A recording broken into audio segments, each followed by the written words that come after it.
quand on parle d'une école aussi prestigieuse que le Conservatoire de Rouen, on va encore monter d'un échelon, absolument. On va parler de l'école des chiens. Et ça, l'école des chiens, oui. une magnifique pièce de Molière, d'ailleurs, à l'école des chiens qu'on connaît. Ça existe, effectivement. C'est vrai qu'aujourd'hui, je dédie un petit peu l'émission autour des chiens, finalement, puisque je vous ai présenté 2 chiens à adopter tout à l'heure. Quand on adopte un chien, l'idéal, c'est d'avoir recours à un éducateur. Même si c'est un jeune chiot, il pourra vous donner des astuces pour une relation harmonieuse entre le propriétaire et le chien. Les éducateurs sont aussi là pour vous apporter des solutions quand votre chien présente des problèmes de comportement. Eh bien, nous avons poussé les portes d'un centre d'éducation canine à Démouville et c'est Pascal Tréorel qui met à disposition des propriétaires de chiens son savoir cynophile, son savoir canin depuis plus de 20 ans. Regardez. Aujourd'hui, Pascal, éducateur canin, accueille pour la première fois Hip Hop, un nouvel élève accompagné de ses 2 maîtres. Alors, on va regarder un peu votre chien, ce qu'il fait pas, et puis venez par là, venez. La première étape est d'étudier les réactions de l'animal. À 2 ans et demi, Hip Hop a un problème de comportement qui gâche un peu le quotidien de ses propriétaires. Chien à la mer, en campagne, qu'est-ce qu'il fait? Est-ce qu'il revient? Il part, c'est-à-dire? Il reviendra pas. J'ai décidé d'emmener Hip Hop ici tout simplement pour le marchage en laisse ou même tout simplement le fait qu'il revienne quand je le lâche, chose pour le moment qui est loin d'être le cas. Pour Pascal, tout passe par la communication entre l'homme et son compagnon. Dans cet exercice, le chien doit marcher à l'allure de son maître et ne plus tirer sur sa laisse.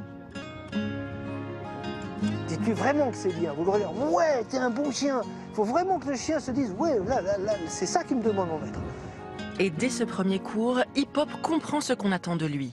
L'épagnol breton marche à présent au pas et s'assoit quand on lui demande, à la grande surprise de son maître. C'est la métamorphose. Plutôt satisfait de ce premier entretien. Je venais en plus ici sans grande conviction. Et honnêtement, plutôt surpris. Lorsque les chiens sont plus avancés dans leur parcours d'éducation, Pascal peut envisager un test en conditions réelles, c'est-à-dire en ville. Jana est un jeune berger australien de 5 mois et demi. Aujourd'hui, le chiot va mettre en pratique ce qu'il a appris à l'école du chien. Tu vas laisser ton chien là et tu vas pouvoir aller chercher ta baguette et ton pain de tous les jours, enfin dans la vie de tous les jours. Donc l'éducation, c'est pas que de marcher en laisse, c'est aussi des côtés pratiques de la vie. La propriétaire de Jana n'est pas inquiète.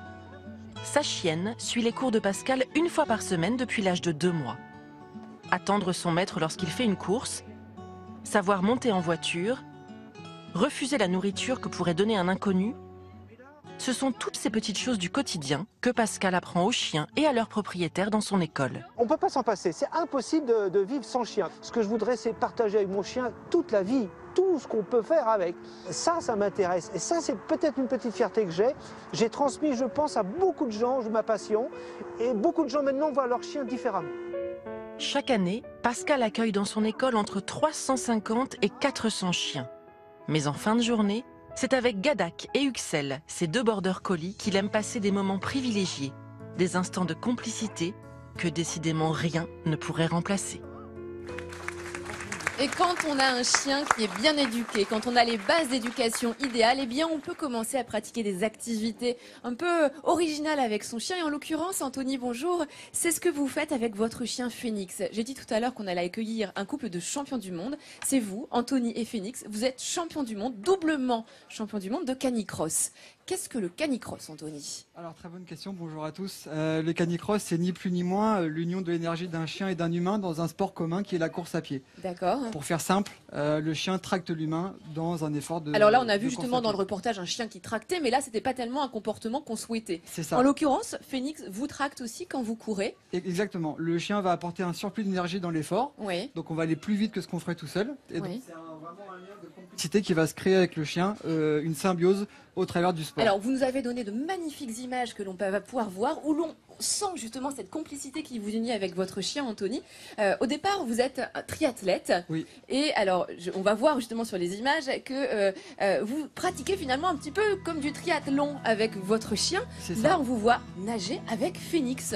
En fait, je me sers de la natation notamment pour faire récupérer le Ouais. pied. Mais la natation ne fait pas partie du canicross, hein. Vraiment, on marche pour le préparer. Oui. Nous unir. Et donc c'est vrai que ça permet de diversifier les activités. Mais le canicross, c'est vraiment ce que vous voyez à l'image, donc c'est vraiment le chien qui tracte l'humain dans un effort assez intense. Voilà. C'est magnifique ces images, mais vous allez extrêmement vite ou c'est des images qui sont accélérées là, Anthony? Non, c'est des images qui sont pas accélérées. En compétition, on va à 25 km/h de moyenne. Avec le chien. Donc le chien va vous aider d'augmenter votre vitesse de combien de kilomètres heure? Alors moi en ce qui me concerne, je vais à 5-6 km/h au-dessus de ce que je ferais sans Phoenix. Voilà, donc on fait 5 km à 25-26 km/h de moyenne. Mais je précise que ce sport est vraiment accessible à tous, que ce soit au niveau du coureur ou bien de la race du chien. Voilà. Dites-moi, là sur les images, on voit Phoenix qui fonce devant tout droit, il sait où il va. Mais... Alors effectivement, on parlait d'éducation juste avant, c'est le fruit d'une longue éducation pour que le chien soit concentré sur l'ordre du maître malgré l'intensité de l'effort. Mais c'est-à-dire vous lui dites droite-gauche, tout droit, ralenti, accélère. Exactement, il faut que le chien soit très stable et qu'il soit vraiment en union et en communion avec nous. Et c'est ce qui démultiplie aussi le plaisir de nos échanges. Quelques questions. La chute fait partie du risque habituel. Enfin, ça vous arrive souvent de chuter avec votre chien en entraînement? Alors c'est une excellente question. Oui, ça m'arrive très régulièrement.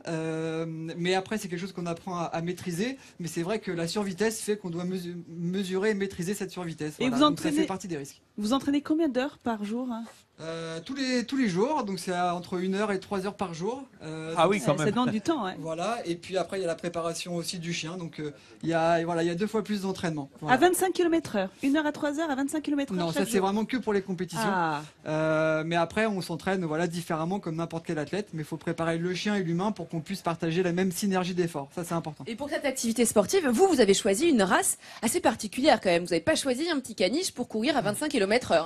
Non, voilà, il faut le chien en adéquation avec ses propres capacités physiques. Voilà. Et donc, vu que j'ai un passé de sportif, on m'a toujours conseillé de prendre un chien vraiment fait pour la course à pied. Alors Phoenix, qu'est-ce que c'est justement? Voilà, donc Phoenix c'est un Greyster, c'est le croisement d'un braque norvégien avec du lévrier Greyhound.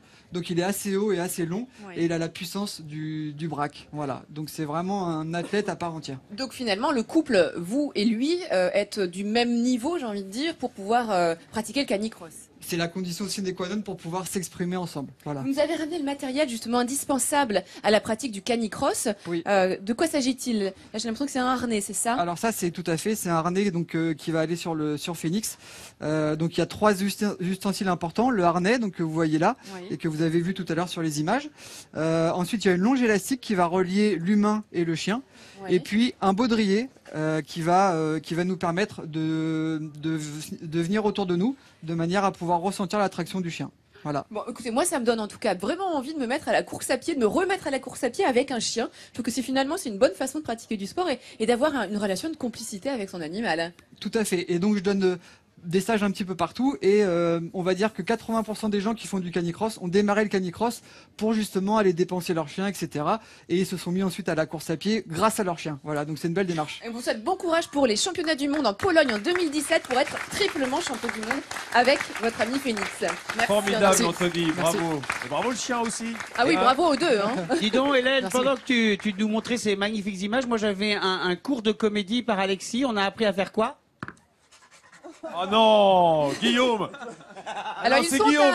Ça c'est Guillaume. Alexis, tu t'es laissé faire là. Ça y est, c'est mal influencé alors que je ne suis absolument le dernier à faire ça. Est-ce que vous êtes à adopter les garçons? Ah oui, absolument. Ah, vraiment, c'est brillant, ça donne envie. L'acteur studio, là, Guillaume. De l'autre côté, on avait un cours de stylisme. Parce qu'on a notre ami Patrick, là, qui est dans le public. Patrick, qui est là depuis plusieurs jours. On est copains. Il vient avec un tartan différent chaque jour. Patrick, tu as une collection de tartans et de kilts? J'en ai que 6. Ah ouais, et voilà. Mais toute la semaine, du coup, on l'a eu. Tartan de Lorient, hein, les merlus. On l'a eu hier en écossais, aujourd'hui en irlandais, alors. C'est ça. C'est ça, irlandais. Et le tartan que porte Nathalie Schrengerman, c'est quoi? C'est un tartan pion. Hein? On n'est pas sûr, hein? On sait pas bien. On trouvera. T'inquiète. En tout cas, voilà, les Havrais qui sont venus fervents chaque jour. Et on va continuer à sillonner leur ville dans les quelques minutes qui nous restent. Et